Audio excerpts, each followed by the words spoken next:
Hello everybody and welcome back to the Lokalfeed show. My name is Azura and our guest today is Laura Francois.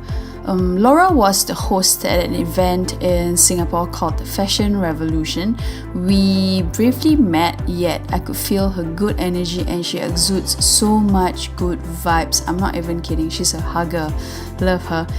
She not only is a TED Talk speaker, she also wears many hats on a mission to make the world a better place, and we truly love her for that.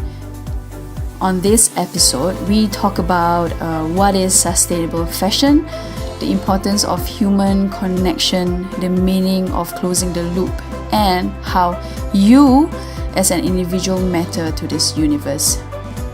Before we jump right into it, remember, be bold and stay inspired. So, without further ado, here is Laura Francois.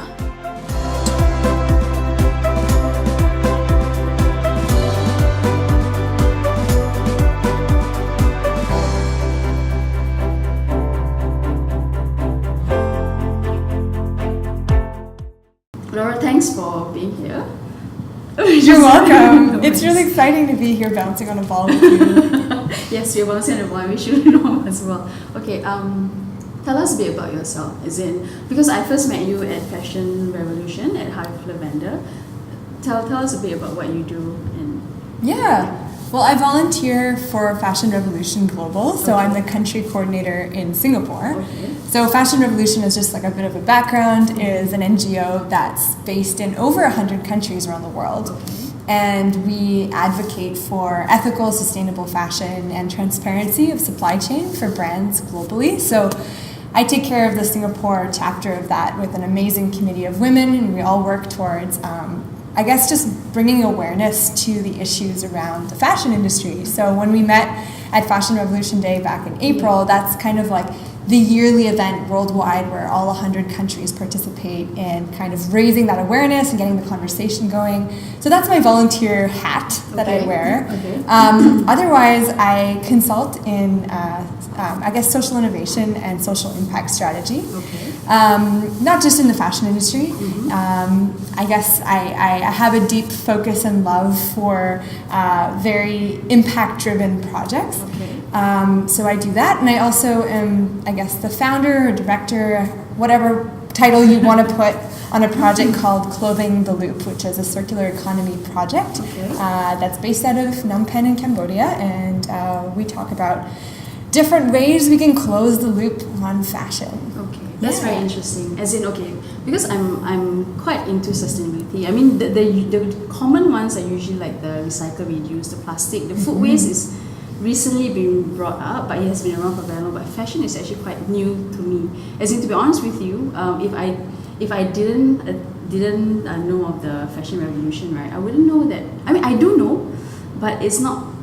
I don't think about it. It's like at the back of my head. Mm-hmm. Right? Is it? I mean, why fashion for you? Why clothing for you? Is that something?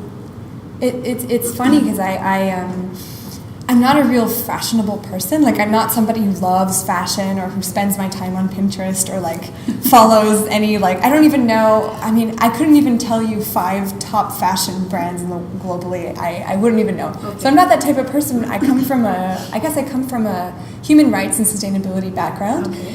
And so that link between that and fashion could feel and look kind of loose. Like, how does somebody who like studied human rights go into fashion? Mm-hmm. But to me, when I was an undergrad and I was still studying, there was a lot of talk around plastics, of course, and we were talking a lot about, rights to clean water, things like that. And that's where I discovered something called systems thinking, which is thinking of things in a broader scope. And so when we talk about, for example, water and how every human should have access to clean water, well, when you break down that system and you look at it from a macro perspective, you realize that it is actually closely linked to a lot of the things that require water to be produced. And fashion, clothing is a huge one, and we underestimate how much, this is just an example for water, how much water requires to make and to dye all of the beautiful clothes that we love. And so all of a sudden I had this like aha moment where I was like, oh my gosh, all of my shopping habits, it doesn't matter if I'm, majoring in human relations and sustainability and all of that, if I buy as much clothing as I'm buying, I'm actually I'm the biggest fraud ever, because it doesn't make sense. Like that is a link that we don't notice, but it's very, very closely tied. And that kind of started my journey in really wanting to talk about issues around the fashion industry. Labor rights, women's rights is a huge one for me personally. Is we forget that all of the clothing that we buy, I mean 80 to 90% of it's made by women. So there's a lot to be said in and around the fashion industry in the sustainability sphere, but also just in terms of the way we think of the people who make our clothes. And you're right, like not a lot of people don't realize this. It's not, don't worry, it's not, you're not the only one who didn't know, who didn't get the memo. Because I think one of the reasons why we have kind of a hard time ramping the momentum and getting people to talk about it is because fashion is really fabulous. It's it's like glossy magazine covers, runways, hip music. It's all about that feeling of like, yes, I want to be part of it. And to kind of turn that around and say there's this ugly side to it is really hard to talk about, because it requires you to break down all of the preconceived notions of what fashion is. And that's hard. Food is easier because there's not this like glamorous poster about food. It's less so. So I think that's why it's been a bit slower to get that word out about clothing, about fashion, about our habits. Yeah. But I mean, okay. Looking back, so when do you get started on this? As in, you say you had an aha moment during undergrad, right? Yeah. So how long ago was this? As in, was it? Yeah. How long ago? Yeah, I would say that was about maybe 2013. 2014, around there. I had done, I was doing a master's course on nonviolent communication in India. And that was the first time where I was in a producing country. It wasn't the first time I was in a producing country. It was the first time that I was cognizant and aware of the production that was going on in that city. And when I got home, it was kind of like, every time I would buy a new shirt and it said made in India, I would just have this like reoccurring feeling of like, well, there's something here that I'm not thinking about, or like there's things that I'm not putting two and two together, and I need to start thinking more holistically and being mindful about what I'm buying, because I've been to that place that's creating this shirt. I don't know, it was just it's a very sensual thing. You're wearing it, right? I mean, it's covering your body. If you've been to the place that made that thing that's covering your body, it's a very close relationship, I find. And I think that's what kind of led me to actually the first step forward into this whole like sustainable fashion journey was me just creating workshops around my hometown of Montreal to get people to upcycle their clothes. I would get people to bring their used stuff, and we would have a tie-dye party. So we would just dye stuff. I mean, sweat-stained t-shirts, old underwear, like everything. We would just tie-dye it all together just to get people to keep using the clothes that they didn't want anymore. And that was kind of like my first step into this whole thing. I mean, is it easier for you? I mean, because you mentioned that you've actually visited a factory in India. Right? Yeah, I didn't visit a factory, but I was very close by to sites that were producing. So I actually witnessed like a lot of water being dumped, dyes, things like that. Yeah. So I mean, because I mean, I somehow, because I'm vegetarian, so I stopped eating meat. So I kind of understand when you visually and you actually understand the process and all behind it. You actually feel, you're actually taken aback, and you actually feel that, you just feel close, and there's something more that you can do in order for you to give back in that sense to Mother Earth and stuff like that. So, but not everybody is like that. Yeah. Right? Not everybody will have that aha moment, or it's just too difficult and stuff like that. Taking, people are habitual, right? If it's part of them, they don't want to. Can I say that? They don't want to be aware of such things. So how do you? How do you deal with that? Have you ever encountered such? I mean, I'm sure you have. Oh, for sure. And even just on your point, like you're a vegetarian, probably because you love animals or something along those lines. I love animals. I love our planet. I have not been able to keep to 100% vegetarian diet. Why? Because I'm used to eating meat, and I'm a creature of habit, and there are times where I really, really crave it, and so I eat meat. In the same way that if there's an amazing dress at a fast fashion store that I absolutely love, that I know I will wear for 5+ years to come, I will buy it, even though it's from a fast fashion store that I know is producing it in a way that I might not be happy with. Okay.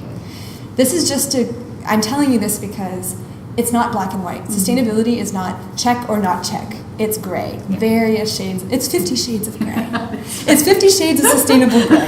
And that's really, really important to keep in mind because, I mean, even if I were to convince you 100% that you should stop buying new clothes, the truth is, all the fast fashion brands are still going to keep producing, even though you, Azura, are not buying new clothes, right? That's just the reality. Yes. Really. So is it really about going hardcore? You know, I'm not gonna buy anything unless it's organic. I'm not gonna buy anything if it's fast fashion. Well, no, not necessarily, because it's much more about changing. It's a paradigm shift. It's not trying to fix the status quo. Like the system we're in just doesn't work. Yeah. So no matter how you tweak it, it's just not going to work. It's just going to keep going around and around.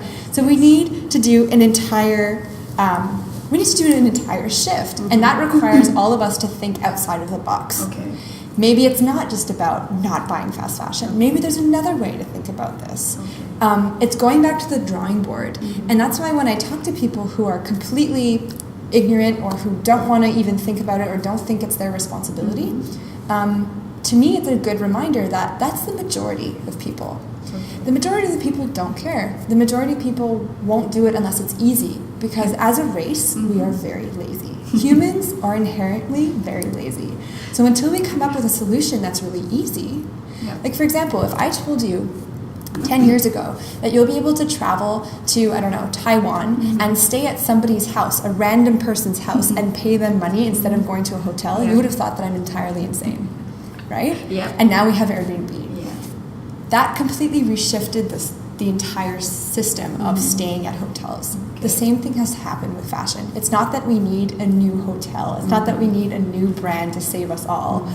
We just need to reshift. Okay. Yeah, if that makes any sense. Yes, it makes perfect sense to me. Okay, I'm going to talk a bit about Unleash. I mean, because you participate in Unleash, but I'm going to go back a bit. I mean, just in case, because you mentioned fast fashion. Yeah. In case for people who don't know what fast fashion, if you can just share with us what is fast fashion. So to give a super brief, condensed history in Laura's words, back when our mums were buying clothes, or even our grandmas were buying clothes, they would maybe have maybe 6 outfits in their closets. And clothing brands and designers would produce 4 times a year: spring, summer, winter, fall, right? They would have production cycles. Fast fashion is the new way of producing, where there are, I think there's more than 36, don't quote me on this, but every 2 weeks they'll probably come up with a new design and release new products. So that means that in 2 weeks, a brand has to design, produce, and get that onto the shelves of stores worldwide. That's crazy. Like when you think about the fact that it might be designed in Oslo, produced in Cambodia, the fabric comes from China, and then it goes on the shelves in America, that is super fast. And so that requires a lot of energy, a lot of transportation, a lot of strategy around all of that. So that's fast fashion. It's all the stores that when you walk into it, if you notice new things and you were there 2 days ago, it's a fast fashion store. That's a good way to tell. Okay. Have you ever felt disheartened, or you felt like, fudge this? Oh, like catch me every Saturday morning. That's usually when the week hits me and I'm like, fudge this, not worth it. But I think every single person who's ever made a change in the entire history of the universe has had a fudge this moment, or has had it on a daily basis. So I don't think that that's something to be kind of disappointed that, I'm feeling this way. I do think that it's very overwhelming. Going back to this idea of systems thinking, right? That everything is interconnected. That if we talk about food waste, very quickly we can talk about fashion. Very quickly we can talk about wastewater management, right? Like it's all in a giant system. So the good thing and the bad thing is that it's very overwhelming because everything is connected, and just because you fix, for example, if you dedicate your entire life to fixing the plastic straw crisis, if you go on vacation every month and take a flight, you are still wasting more than all of the straws that you are saving, right? When you talk about impact. So when you think of things that way, you go, oh my God, like Like what is life, right? What is the point? What is the point, right? There's so many of those moments. But at the same time, because everything's interconnected, think about it. A small shift in one part of the system dealing with one problem can actually affect, it's a domino effect. It could affect the entire system. So just by changing one thing in one aspect. So when we're going to talk about Unleash and the Sustainable Development Goals, but those goals that were put out, There gender equality, there's zero hunger, there's all these goals. The great thing is that they are all interrelated, and when you work on one goal, there is a residual effect that will affect the other goals. And so when you think of it that way, just because I'm working on fashion doesn't mean that I'm not working on women's rights. Yeah. I am. Even though it's not plastered on my forehead or on my LinkedIn, like I am. Yes. And just as you are talking about, these topics with women and change makers, like your ripple effect is much larger and long-standing than you might even imagine. So I think that's the way I get out of the fudge that moment. Okay. Yeah, that's the way that I personally try to get by. Okay. Yeah. Okay. It's very insightful because the system, as in everything, is kind of like interconnected in that sense. Absolutely. Absolutely. It's interesting perspective of how you look at it. Yeah, in the sense that everything. Going back to like consumption, we're talking a lot about consumption because we're talking about fashion, but everything comes from the planet and will go back to the planet at some point. A shirt, even if it's made out of polyester, that polyester was made from something, created from something, and you go back to the tree that was eventually cut down to make, which is a true story, by the way. Trees are cut down to make fibers. So when you think of it that way, if you're a guy working on deforestation, you are working on fashion as well. So that's really important, that the fact that everyone who's working to make these goals happen and to progress this movement, we're all collaborative actually, even though you don't realize it. Okay. Yeah. In one way or another, you guys are kind of interlinked. Yeah. Right? It's totally. Bigger picture. Bigger picture. Like I'm a firm believer that planet Mars, even though like we're trying to get there and populate that planet because we're like this planet is already screwed over. I don't believe that's true. So I think this interconnectedness and the fact that we are working together is really important. And like we won't need Mars. We will not need Mars. We will not need Planet B. We'll just stick to Planet Mother Earth. Plan A. Yes. Okay. Yeah. Okay, we're gonna talk a bit about your Unleashed. How was that? That must have been such an experience. So tell us a bit more about Unleashed. Yeah. What is Unleashed? Unleashed is this is the second year that Unleashed happens. The first year was in Copenhagen, and it's basically think of like a hackathon. So think of like a week-long period of time where people come together and work on specific problems and try to hack them and try to figure out solutions and ideate. This Unleashed is in collaboration with United Nations for their development goals. So these 17 goals that we have. Unleashed brings together over 1,000 thought leaders and youth from around the world to gather around specific goals. So you choose your goal and you come together and you meet people from all over the place who are working on that goal in a different way than you are, and you come together and you try to hack a solution. And so it's very intense. It was 8 days of like very little sleep and just trying to get on the same page with people that you have very different experiences, speak a different language, and collaborate. Like this whole idea of like you can collaborate on a million different things when you're actually sitting down in a room together. And so Unleash happened in Singapore this year, which was really exciting. So Singapore was home to 1,000 people to come and talk about these goals. And my team was awesome, and we focused on the fashion industry. The fashion industry in China specifically. And we kind of hacked away a solution to the transparency of supply chain that's really needed. The reality of fashion today is that most brands don't know how and where their stuff was made. They know of the country. They're like, oh, our stuff is made in China, but we don't really know which factory, or if we do, we don't really know how they produce. So our solution was in and around a way to help those brands figure that out so that they can mitigate environmental and social crises that happen in those factories. Sorry, I lost my thought. That's okay. I just vomited a whole bunch of information. So okay, going back to Unleash, right? So Yeah. So you mentioned that random strangers just come together. So okay, how do you know, are they going for the same goals, or you just No, it's so just like speed dating kind of thing? kind of. So it's really interesting. So what Unleash does is like once you've applied and you get in, you choose which goal that you want to work on. So it's typically a goal that you're already focused on. So mine was Sustainable Development Goal 12, which is about responsible supply chain and consumption. So I was paired with all kinds of people from around the world who also are focused on that goal, and then we form teams of 5 or 6. So that's kind of how it works. And the great thing is that you get to meet people who are working on other goals and kind of share resources as well. So for example, if you're working on responsible supply chain, but you're focused on maybe like water sanitation in the production of the stuff that we buy, you can go with the clean water SDG goal and kind of share ideas and like work on things together. So that's kind of how it works. Okay, it's interesting. And you mentioned earlier that you won. Yes. So what's that? Okay, so how's that? So what happens is there's kind of like there's like a gold and a silver medalist, I guess, from each SDG goal.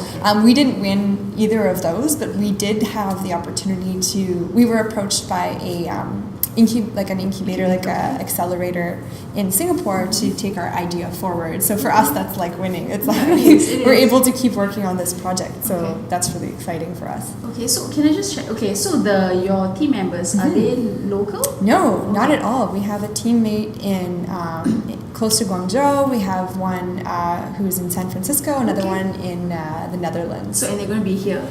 Hopefully they will be here joining me so we can work on this. Yeah, either way we're working on it with the power of the interwebs, but until the time we can actually be in person again. So. So you're gonna be sticking around? I'll be sticking around. Yeah, they're not getting rid of me just yet. I'm still gonna be here. Isn't she amazing? Like, right? Guys, stop making me nervous. No, but okay. To be honest with you, I mean that's why. I mean, I'm very very blessed and grateful to have you here, because we were like, oh my god. It's like you do this. I know you do other things, right? But you also volunteer your time to actually do something that you believe in. Woman power.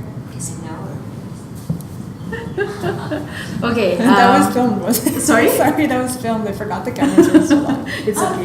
Don't worry. Okay. Okay. We talk about sustainable fashion, right? Is it accessible in Singapore? Let's say, I mean, not Singapore, in Asia. Like in Asia, yeah.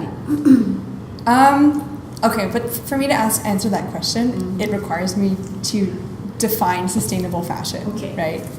And there's so many different ways you can think about this, right? Okay. Sorry, I know it's okay. No. It's a really good question, because a lot of people ask me that. They're like, oh, I want to be more sustainable. Like, what do I do? But I live in Asia. I'm Canadian, and me coming from Canada to live in Singapore was tough on that end, because there are a lot more options where I was living before. And what I mean by that is, to me, sustainable fashion was secondhand. To me, anything that was already produced is free for all for me. So what I was doing is I was shopping at thrift stores and pre-loved stores and secondhand places. And there are a lot of them back home. In Singapore, there are a few. There's New to You. There's a few around, Salvation Army. But I think what's different is that the mentality around pre-loved clothes is very, very different. It's less of like a treasure hunt and finding something cool and like vintage and like something that no one else has. Here, I think the trend is still to follow what the large fashion houses are doing and to follow those trends. That's not bad either. It's just a different style. And that just means that, unfortunately, a lot of the stuff in the secondhand market is not as interesting to the mass. That's one way of looking at secondhand. Sustainable fashion. Another way of looking at sustainable fashion is the brands that are doing a really incredible job at bringing together fashion products that are ethically sourced, that are made locally, and they have a hands-on view of who the people are who are making them, and also are really interested in using sustainable fabrics. The problem with that is sustainable is a spectrum, like we said. 50 Shades of Sustainable Gray. So when people are like, oh, well, what's like a sustainable fabric that I should be looking for? Well, there's a whole bunch. I mean, there's tencel, there's like bamboo, like there's a whole bunch of them. But the truth is, like, when I said before that everything comes from Mother Nature, it still comes from Mother Nature. Like, if you buy organic cotton still requires a shit ton of water. I don't know if I'm allowed to say shit. No, it's okay. Okay. Organic cotton requires a lot of water. Okay. And so for you to say, like, oh, I'm going to buy like 50 shirts that are from organic cotton, well, sorry, girl, like you're still using a lot of water by the creation of that shirt that you're buying. Okay. So sustainable, like I said, is a spectrum. So you have to think of it as like, yes, there are things that are better than others, and it's good and interesting to know what those things are. And they are accessible in Singapore. That's what I was going to mention. Okay. They are accessible. There's some local brands like the Source Collection or Essie, Zai. I mean, there's a whole bunch of brands that are doing a good job at making those things available. But they're few and far between, and fashion is something really difficult because it's personal, right? So if your style is to wear a black tee and pink pants, if you don't find an ethical fashion store that provides that, I'm sorry, but you're not going to want to buy a polka dot frilly dress, right? You don't seem like the type who would want to buy that. And so what are you going to do? You're going to sacrifice your own like feeling of well-being and feeling of self just to buy a sustainable dress? Well, no, because you're not going to like it. You're not going to wear it. So what's the point? Okay. So it's available, but I don't think it's available enough so that the mainstream feels like there are options for them that really reflect who they are, because that's what fashion's about, right? It's like reflecting who we are. And that's why this is so difficult, because unlike food, you don't judge me if I eat tomatoes versus like cabbage. You don't care. But if I wear purple frilly dress versus black t-shirt, it gives you a totally different impression of who I am. And that's why it's been so hard for people to kind of jump onto this whole movement, because there isn't that much out there in Southeast Asia, in Singapore, I would say. I mean, does it go back to education in that sense, to share? Because again, like, I wouldn't know that, sustainable fashion, I mean, there is such a thing.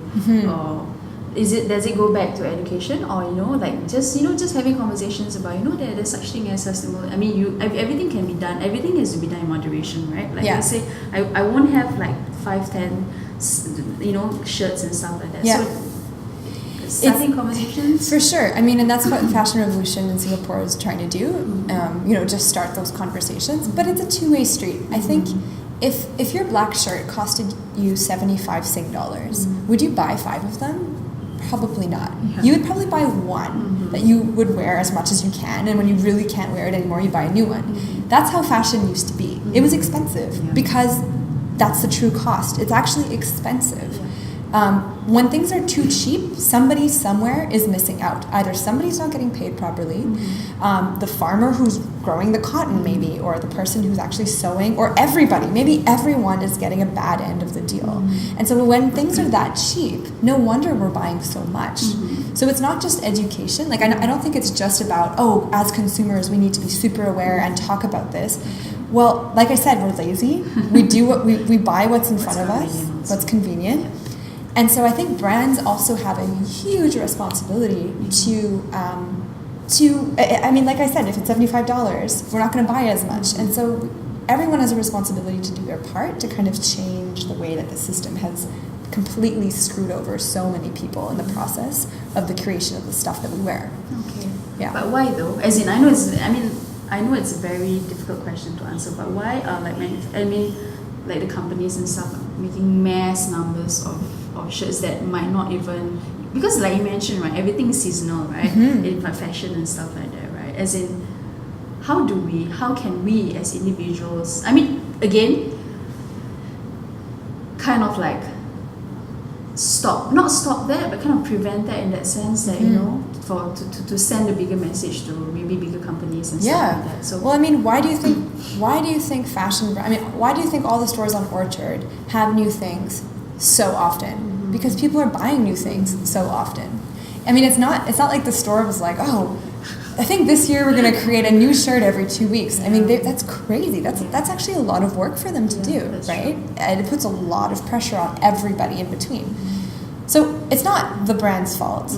It's not the manufacturer's fault either, because they're getting pressured by the brand. Produce more, quicker. It's not their fault. It's not the poor farmer at the end of the line, but it's also not our fault because we have been conditioned to think that that's normal. Yeah. So going back to this, I love systems thinking. You're going to realize this by the end of the conversation. But going back to systems thinking, the great thing about systems thinking is you can't place blame because we're all part of the system. And so you blame one person, you blame everybody. That's right. So that's my way of approaching this, is that we have been conditioned to buy more, so the brands are producing more. And so everybody along their supply chain is being kind of squeezed.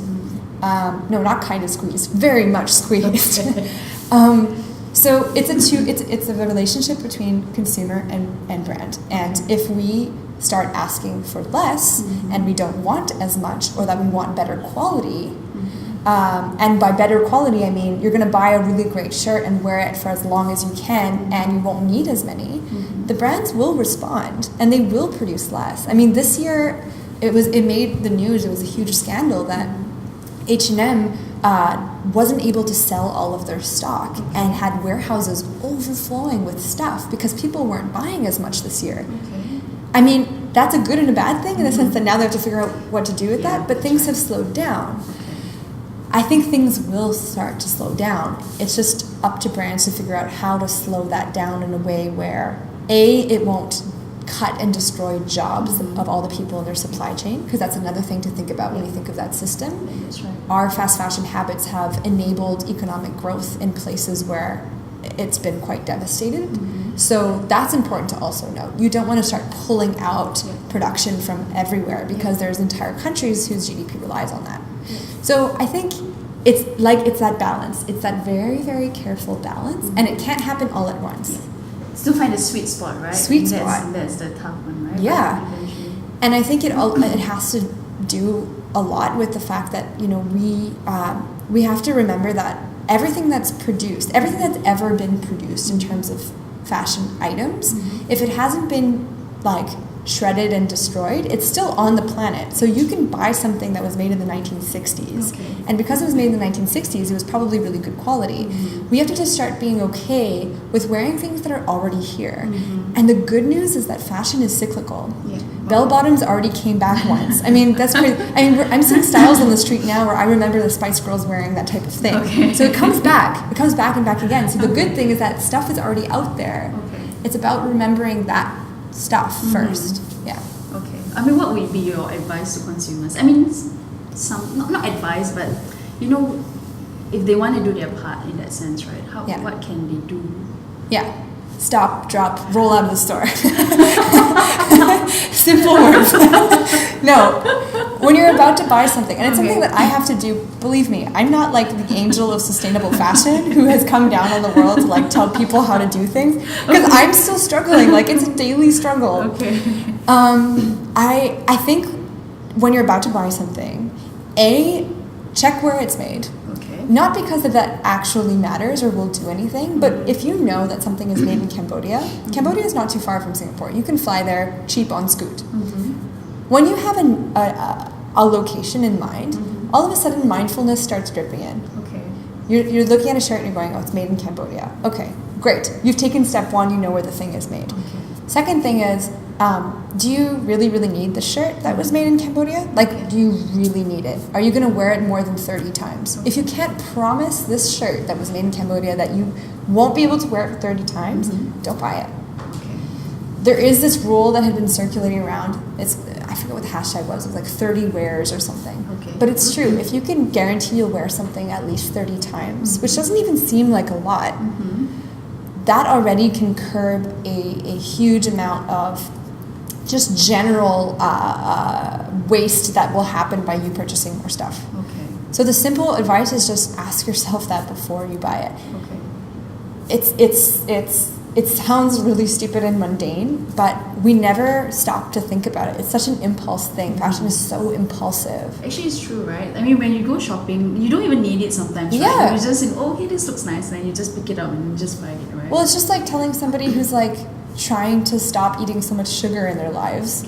It's like you eat sugar. I mean, I eat it out of boredom. I eat it when I'm happy. I eat it when I'm like telling myself I did a good job today. Eat more sugar. Like, I don't know. Like, it's the same type of thing. Our brain just loves it. Our brain loves shopping. Our brain loves new things. So, but ask yourself that simple question. And Fashion Revolution has a really interesting campaign called Who Made My Clothes? Okay. Yeah. And all that is about is asking the brand, if you don't know who made that shirt, so let's say you're at Zara and you're looking at a shirt and you're going, okay, it doesn't say anywhere, like it just says Bangladesh, but it doesn't say anywhere about the human rights, the conditions of the factory on their website. There's nothing about all of that. Okay. Take a photo of yourself, a selfie with that shirt, Okay. tag Zara and ask, hey Zara, hashtag who made my clothes. Okay. And what we've seen is in the last, actually this year, we had over 150 brands respond. These are big fast fashion brands, the one you would recognize off of Orchard. And they're responding because enough people are asking, and so they're being more conscious about telling consumers where things are from, how things were being made. And so it doesn't mean you can or can't buy it, it just means that if you're going to buy it, make sure that the brand knows that you're curious as a consumer, because they might start changing the way that they do their production. Okay, that's interesting. What's it called again? Who made my clothes? Who made my clothes? Yeah, okay. yeah. That's interesting. Because it's also another way of starting conversations, right? In that sense. Yeah. Right? As in, absolutely. I mean, we're not placing blame on brands. You know, brands aren't the bad guys. Brands are doing what they think is we want, right? Like, yes, that's true. So it's not like I said before, like no one's to blame. It's just about having that conversation and telling them what we need. And if what we want and need as consumers is for things to be made in a proper way that does not destroy the planet, does not disregard people in that supply chain, then we should start demanding it, because they'll do it. Yeah, actually it's true, because they really don't know what we want, right? I mean, we just silent conversations. Of course. But if you were to ask them, they would, You're voting with your dollar. You're by buying that shirt, you're telling the brand, it's okay that you made this and you don't know the woman who made it and that you didn't pay her fairly. Don't worry, I don't mind, I'll buy it anyway. But if you buy it anyway and ask them, they'll feel like, oh, okay, we need to start thinking differently, or else we're going to start losing that customer. Okay. Yeah, very sneaky. Very sneaky, but very effective. Yes, that's right. You're doing something that is, I don't know, it's hard, it's tough. It really is tough. I mean, in that sense, I kind of feel you in that sense that, you know, every day, it's how are we going to do this? Like, what's the point sometimes, right? Yeah. But you just got to keep on ending. Yeah.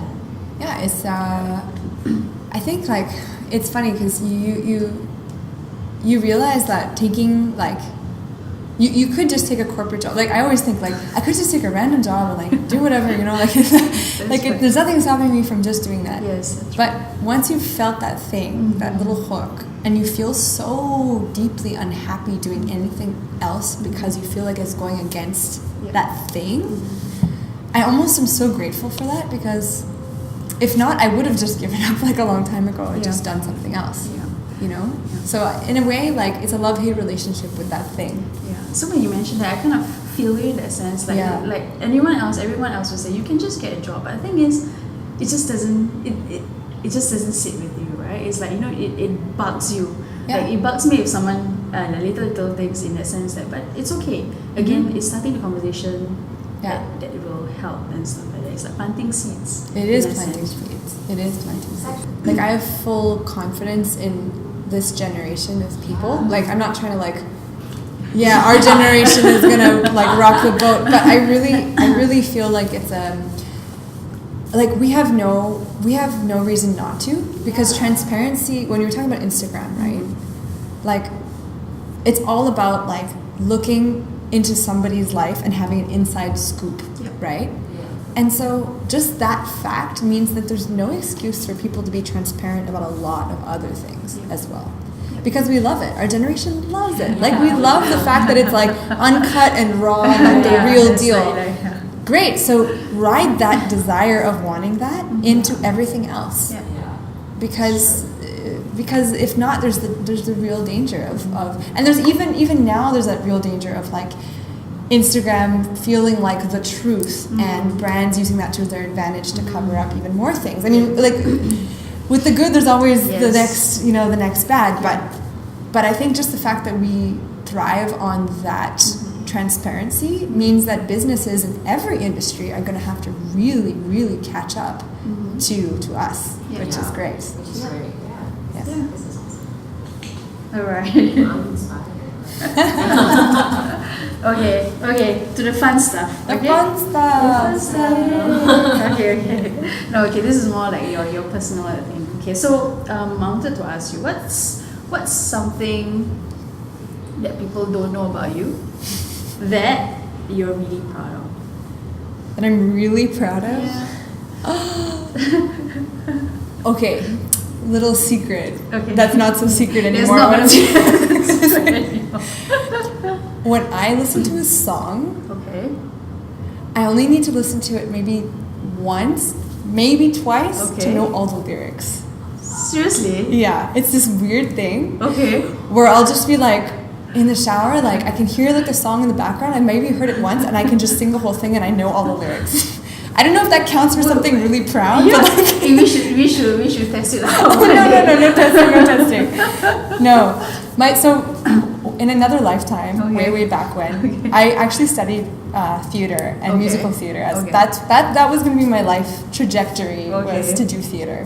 And I think for some reason, the one thing that has left, that has stayed with me, is just the fact that like I can memorize like songs and lyrics and like words really, really well. Okay. I'm quite proud of that. I mean, like, if ever I'm on Jeopardy and I really need to like know, I don't know, like maybe it'll come and serve some use. That's very interesting. Maybe Yeah. one day we'll. That's the only thing I can think about. Okay. That's not what you were expecting. No. It's just you. It's That all is so you. cool. Like you probably would win. Like don't forget your lyrics. Your lyrics. Yeah. Okay. What is your most humbling experience? It doesn't have to be about fashion. It's anything Yeah. that you can think of that you would like to. Well, I mean, the thing that's most fresh in my mind is Unleash. Okay. Because it was 8 days of meeting people who, in Singapore specifically, like there's an amazing group of people who are working on sustainable development, but working on sustainable development in Singapore is very different from working on sustainable development in Kenya or in Guatemala. It's meeting individuals who are facing the statistics that I talk about all the time with people in Singapore was extremely humbling. And I guess that can sound kind of weird, but it's really just the fact that I've kind of forgotten by being here for the last 2 years what those goals actually mean for a country like Singapore that's extremely developed versus a country that is still developing.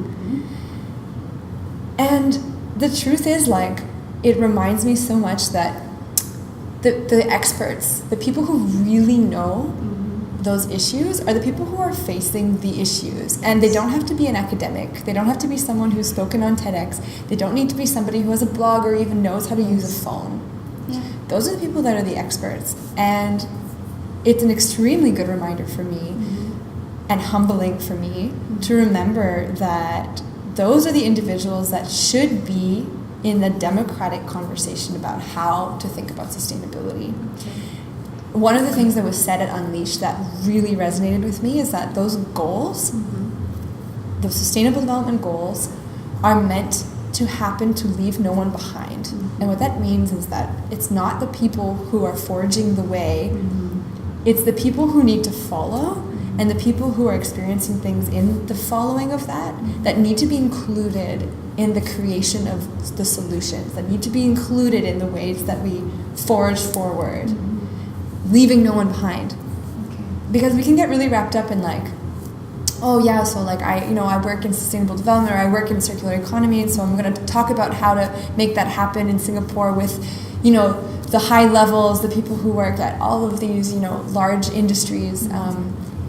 And yeah, that's important, but like it's really even more important to remember like who are the people who we might be forgetting in that process. Because development is not for people who can afford it. Sustainability is not for people who can afford it. Yes. It's actually the other way around. And so back to your question earlier about, is sustainable fashion like accessible in Singapore? It is, but it's expensive.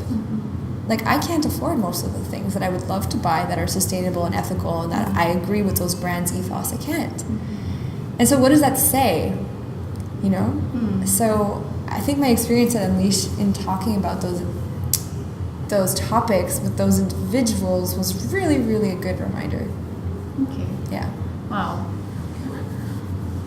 Wow. Okay. That's gonna stick with me for a bit.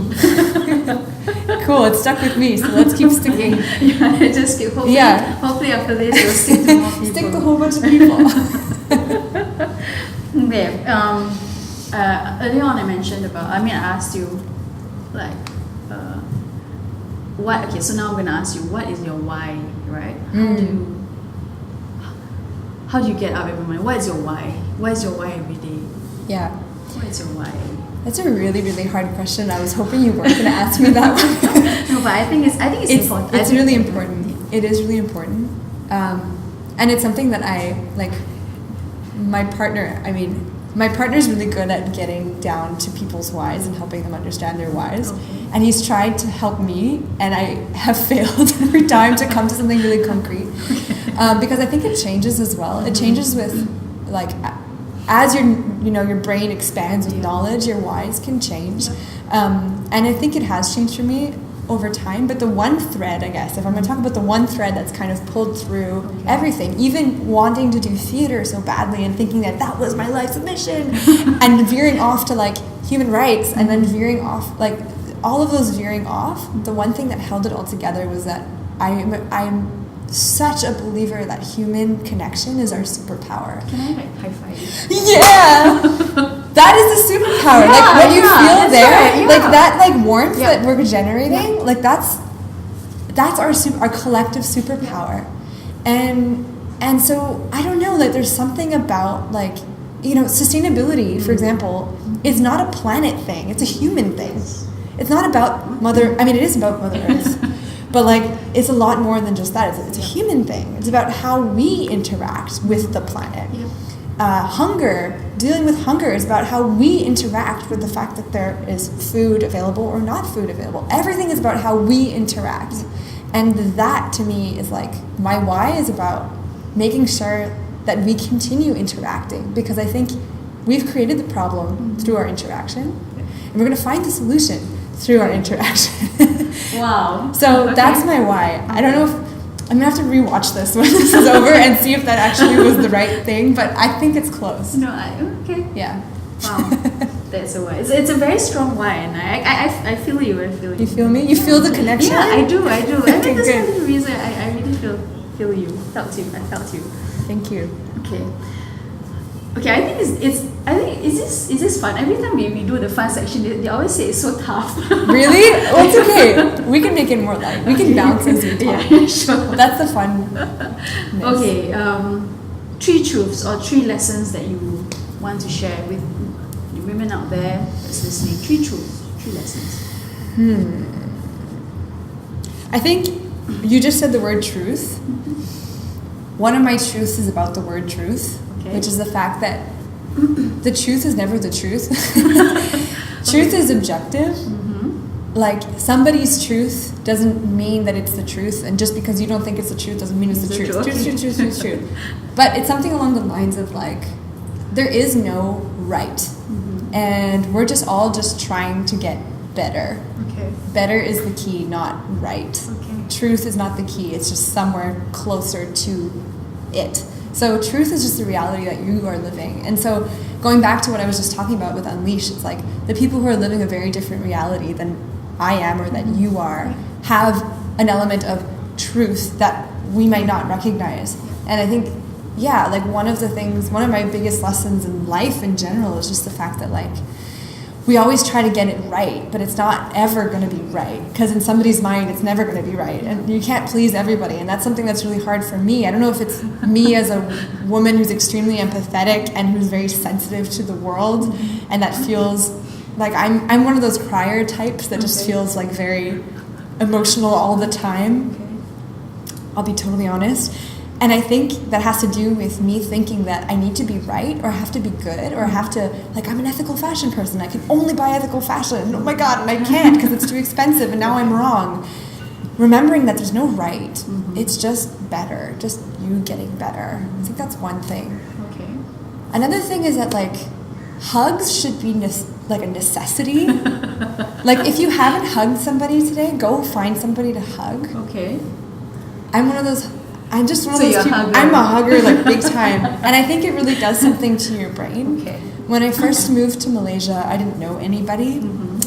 I moved on my own, and for I think about like 2 months, I didn't hug anybody. Okay. It was a very dark space. And I don't think anyone should ever be in that dark space. Okay. So definitely hug somebody at least once a day. Okay. Hug somebody at least once a day. Yeah. Okay. And I think another thing is what we kind of already talked about it, but I think another thing that's really a good lesson to me is that like we have the power to change things. We've created the problem, so we can change the problem. Like we've created such a big problem, so many problems around the world, but it's if we as a human race got to that point, that's pretty powerful. So we have the same power to reverse those things. Yeah. And so don't think that it's impossible because we got there in the first place. Okay. So retracing our steps is not hard. We know what the way is. Yeah. We paved that road. Yeah, that's right. So I think that's another thing is don't worry. It might sound really big, but it's really not because we got here. Yeah. Yeah. Okay, sorry. I wanted to ask you something.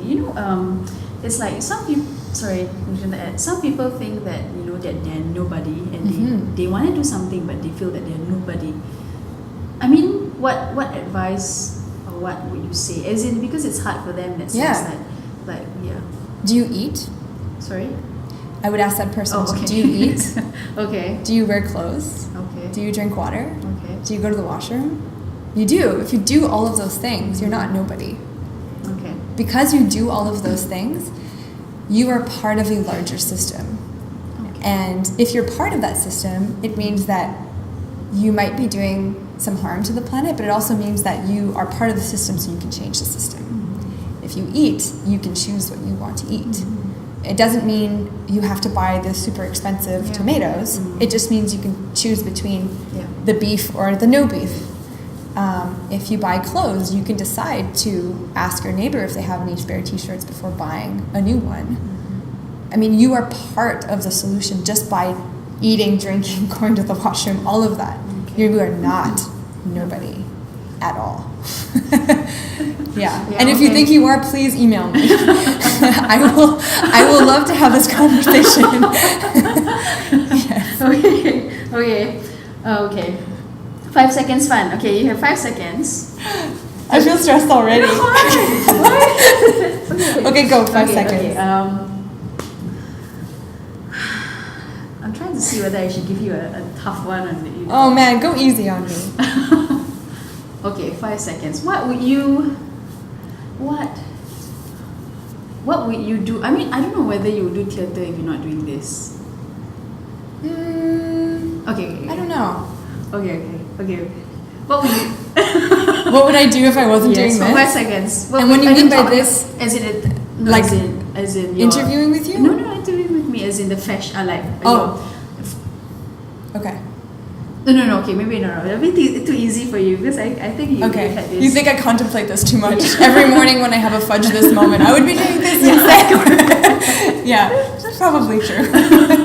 Okay.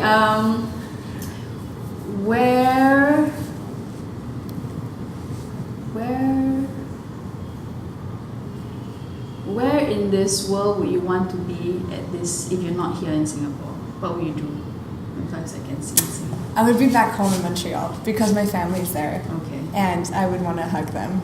Do you miss them? All the time, every day. Okay. I don't think there's a period. There might be periods of 1 hour that goes by where I don't think about them, but I think about them all the time. Okay. Yeah, when I talked about human connection, I learned that from my parents. They're the human connection type. Okay. So they're huggers too. Oh yes. Oh yes, big time. And Skype does not do them justice. So I would be back in Montreal. Yeah. Okay. Is it hard for you to be here? I mean, doing the things that you feel very strongly about, and then I think there's a time and a place to do them, and I think that time is here and now for me. So and it won't be like that forever. And I know that I kind of have like a timer on it. a personal timer of just feeling like eventually I'm really, really gonna miss them to the point where I'm not gonna be able to do this anymore. But that's okay. Like it's one of those things where I know that it's worth it right now, and they remind me that it's worth it. If they didn't remind me, if my mom called me every day and like begged me to come home, I don't know if I could do it. But my mom calls me every day and goes, "Oh my God, this is awesome! I want to come. I want to do it with you and all of this. Okay. Also, can you come home?" but like not, the first thing she says is not that. I think that really helps. Okay, so they're super supportive. Yeah. That's nice. I'm very, very lucky in that way. Yeah. Aww. Okay. What is your definition of legacy? Legacy. Your legacy definition. I don't know what my legacy is, but I think legacy is just about like the small things that you do every day, like the hugging or like the things, those types of things. It's not the big, huge things, and I'm learning that more and more, that it's not about the big things. And yeah, the way I remember people and their legacies, I guess, is just in the conversations and the interactions and the way that they made me feel. That to me is like legacy. Okay. Yeah. I'm not good at remembering the really big things. I go to cocktail parties and I'm like, and what did you do again? I'm like, what are you? Oh, you're Barack Obama. Oh, no, I'm kidding. I've never met him. But in the sense that, yeah, it's just the feeling I get from people. Okay. That feels legacy building. Okay. Yeah. Okay.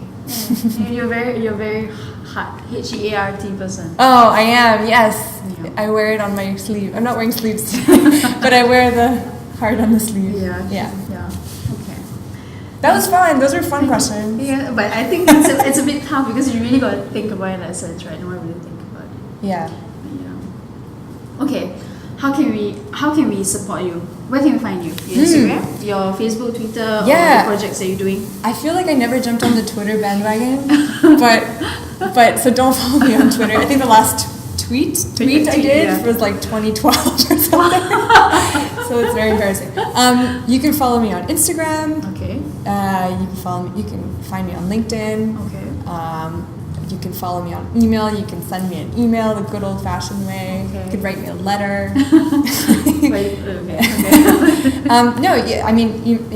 Email, Instagram. Okay. Any projects coming along that we can check out? Yeah, well, you should check out Clothing the Loop.